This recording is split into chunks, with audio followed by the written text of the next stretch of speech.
14 мамырда кезекшілікке түскен уақыт кезде Петропавл қаласының Тайыншаға сапарлап бара жатқан газель, екі газель балаларды 395 шақырымда тас жолында Нұрсұлтан Петропавловск. Екінші газельдің мотор бөлігінен түтін шыға бастады. Сол кезде түтін шыққан кезде қасымдағы аға сержант Малдыранов пен соны байқағандықтан жедел түрде бұрылып барып көмек көрсетіп, балаларды аман-есен шығаруға көмектесіп, отты сөндіре бастады. Жолды жайда өтіп бара жатқан адамдар көмек көрсетті, өрт сөндірушілерге хабарлап, қолдан келген бар жәрдем жасап, отты сөндіре алмағандықтан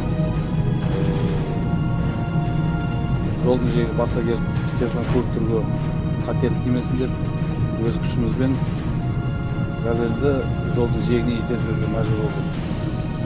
Осы жағдаймен қоса кететін болсақ, ешкім қаза тапқан жоқ. Балаларды Рощинск ауылының селолық акиматына жеткізіп, ауқаттандырып, екінші басқа газельді күтіп алып, аман-есен үйлеріне жеткізіп салдық. Осы жағдаймен ешкім зардап шеккен жоқ. Абыроймен бәрі аман қалды.